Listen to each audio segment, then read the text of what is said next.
start bending a bit the rules. This is something I bring about the discussion yesterday, and it has not been made overnight. It was made out of the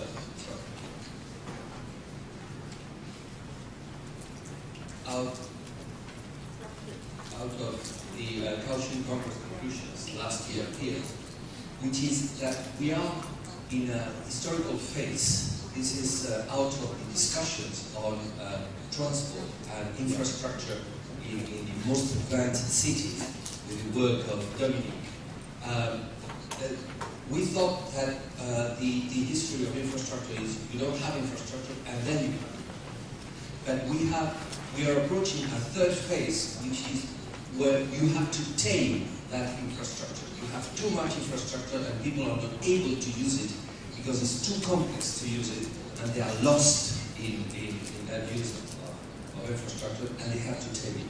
And in that evolution, you have a moment, you build it, but afterwards you don't need as much as you have been building it, and you have to organize it in a different way. And that's what the biggest cities in the world are doing now, like Paris or London and so on. And in some time, you, Kaohsiung, or us, Madrid, will have to deal with that. And it's good to know that it will happen, to prevent and to know how to prepare yourself to deal with that. In that kind of curve, each city is in a different level. And some really need a lot of infrastructure. Kabul or Tananarive in Madagascar have nothing. Madrid spends 4,000 times more in infrastructure than Tananarive. 4,000 times more every day. That makes the difference between being there and being there. Some of the cities are starting to build infrastructure, some are already in a very good position. Singapore is almost and Paris has overcome this time of building, and now they have to tame it. And if you look at the history of the cities, Paris probably started to build its infrastructure in the middle of the 19th century with Napoleon III, and has come into the new phase in the 1990s, and now is in this phase. Madrid probably will reach that phase in the 2030s, and Prague will still know. You must think about Kaohsiung, where you are, what you need, and what is going to come in the next 20-25 years. When you plan ahead, please do plan at least 20 years ahead, 30 years ahead. Even if it's long term, that helps to do things right. Well, that's just a comment on the discussion of yesterday. I start with my social, economic, spatial integration of large territories. I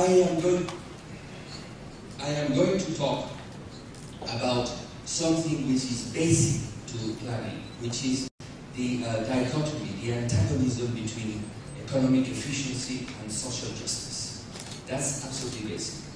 When you take decisions helping economic efficiency, you are producing social injustice. And when you are taking decisions to help social justice, you are producing economic inefficiency. This is due to economies of scale. The more you have, the more productive you are, the more effective is going to be investments in that place. And that brings centrality as a very strong pole of development. But that leaves the people outskirts, the people around, the other socioeconomic classes who are not involved in that high productivity process of accumulation, give them away of the benefits of that evolution. So whenever you are planning, you have to keep in mind that you have to decide between economic efficiency or social justice. And it's two worlds. There is no technical approach that can mix the two things. You have a lot of techniques to see what is economically efficient, and you have a lot of techniques to see what is socially just. But there is no technique that unifies both worlds. And it's only the political struggle, political proposal, the votes in a democracy that make the balance between the two elements. But you as a planner have to deal with that every day. And then that dichotomy has an effect on spatial structures. Centrality, action structures are reticular, orbital and axial, we are going to see how that dichotomy works in the term. We are going as well to go from theory to practice, and looking at the socio-economic planning dichotomy and then how that affects the land organization and the land structure. As I mentioned, you have economic efficiency, social justice, what you are looking for in every one of those worlds. For economic efficiency, you have a built environment, you produce infrastructures, you invest in economic fixed capital, and for social justice, you redistribute in a collective consumption, or individual consumption, and accessibility to opportunities. And the whole thing in physical environment has to be a sustainable development. When you are the public sector, the administration, you intervene on those three spheres, in the social, in the economic, and the physical environment. And your intervention as an administration is that you are, economies of scale will push you for economic efficiency, concentration. The economies of scale will make that the more you concentrate, the more efficient you will be economically. But those economies of scale makes you that dispersion is going to be the more social justice, because you give opportunities to more population.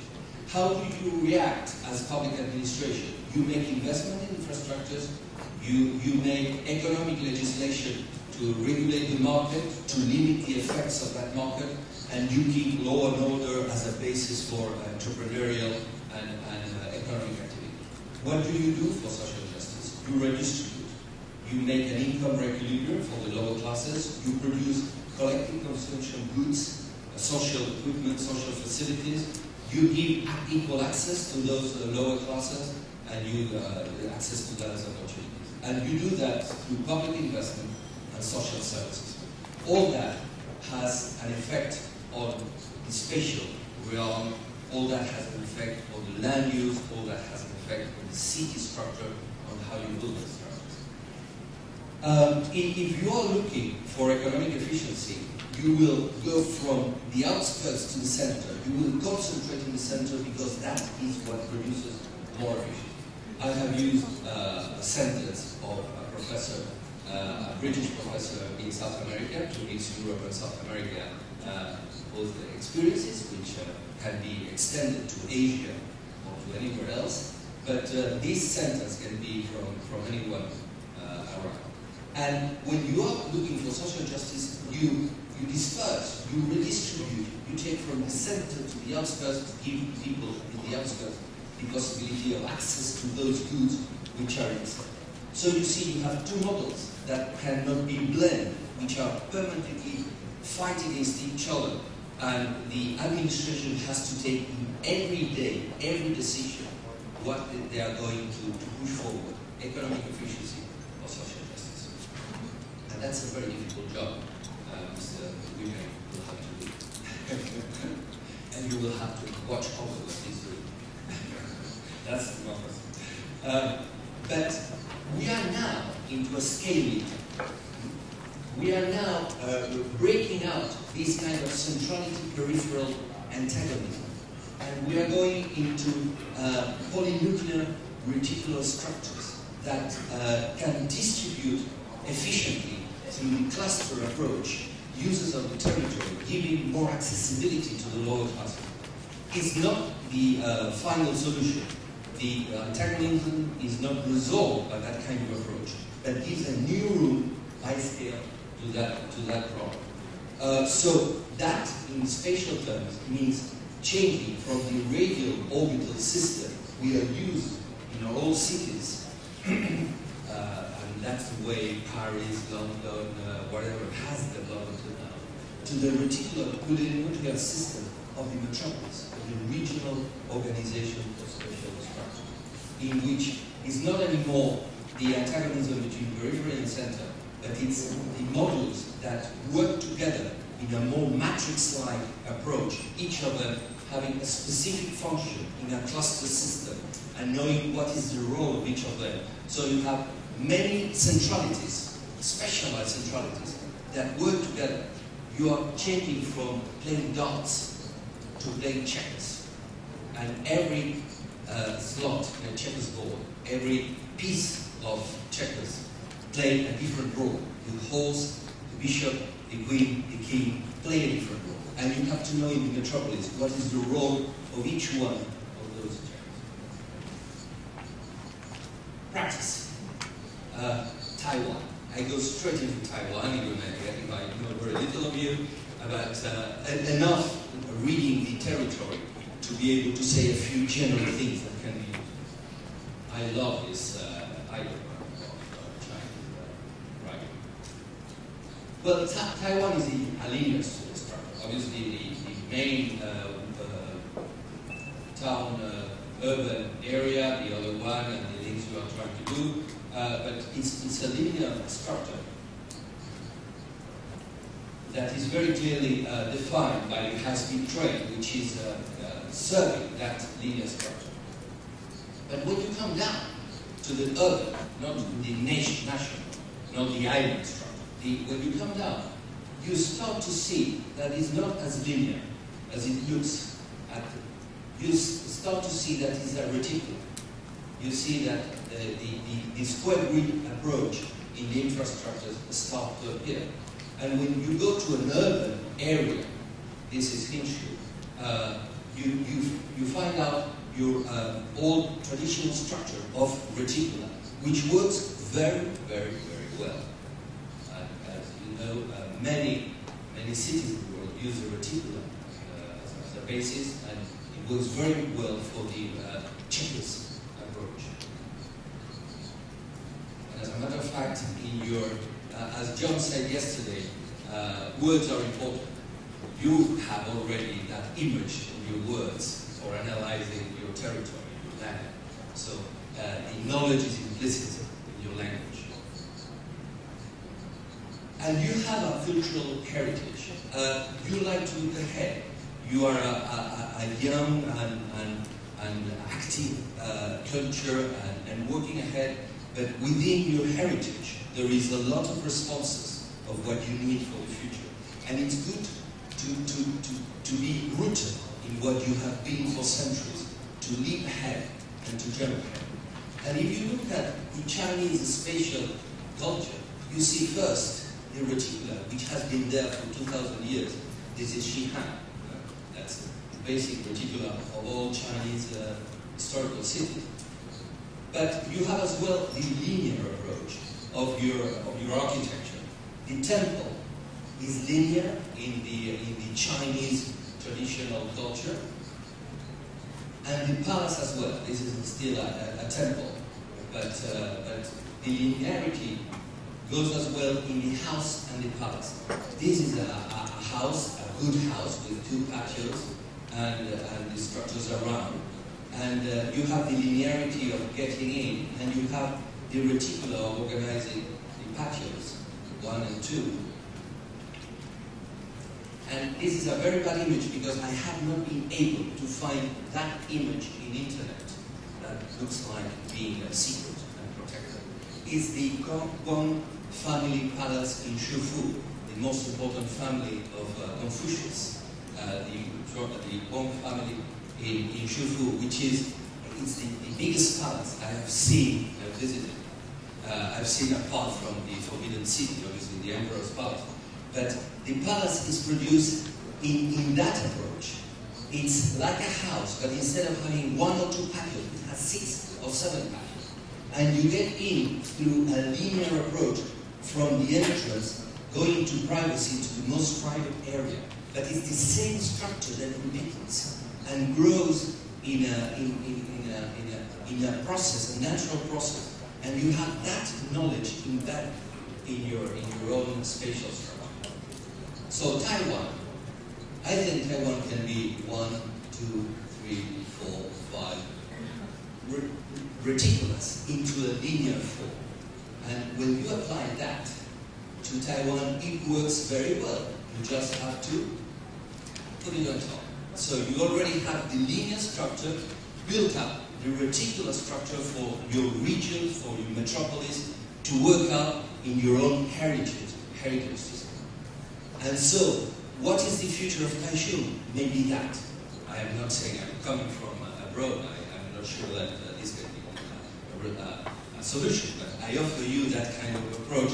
Let's think it over. Because in that case, if you make of Kaishu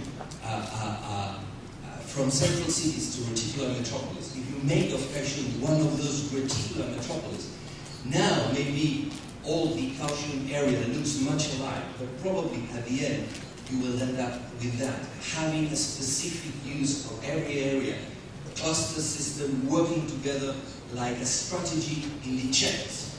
You cannot take any piece out of a checkers without changing the whole pattern of the checkers. So it's individual pieces, but all working together for a common strategy for the future of culture.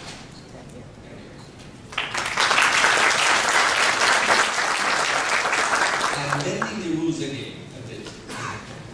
I'm going to give you, it doesn't relate to what we have been talking about, that has been said by Mr. Liu mentioned, and it brought to me the image of it. In Europe, we are changing the approach of the three legs of economic, social, and spatial. We are changing that approach, which is the orthodox traditional approach, into a four-stand approach. And we are talking in Europe about a manufactured capital. The four cities, the four capitals of spatial capital. Manufactured capital, that's the cities, that's the enterprises, that's what makes our economy, the fixed capital of that economy. We are talking about the natural capital, obviously the ecological capital that has to be preserved and so on. But the most important thing we are producing is we are shifting apart the social capital into two parts, human resources and social capital. Human resources is all the knowledge we accumulate, each of us. 2 engineers, in terms of human resources, makes 2. 2 engineers, 2. But social resources is the capacity of a society of working together to produce. So it's the software of a society. So 2 engineers may be 3, or 1, or 1.5. The Anglo-Saxons in Europe are very additive. They are very good at working together. The Latins, we are not. So the social resources of Anglo-Saxon countries in Europe, instead of being 2 engineers, we would say it's 2.5 engineers, because they are able to produce more than just a single addition. But if the country doesn't work well, doesn't have a governance, doesn't have an articulation of society, is in fight to each other, doesn't know how to produce a democracy, to get consensus and to produce all together in the same sense, then you have very little social capital. You are not able to be a productive society. And I think that the future of Kaishu, political, social, administrative organization will need to introduce governance, what we call governance, which is a basic rule that we are using in the more advanced countries, which is that capacity of working together with the administration and the population, and that is the social capital. And I think one of the most important elements for that integration of the urban region of Kaishu is not only the physical part of it, but the administration and institutional structure that will give room to discussions, to disagreements, to fights within a sense of collaboration and projecting for the future.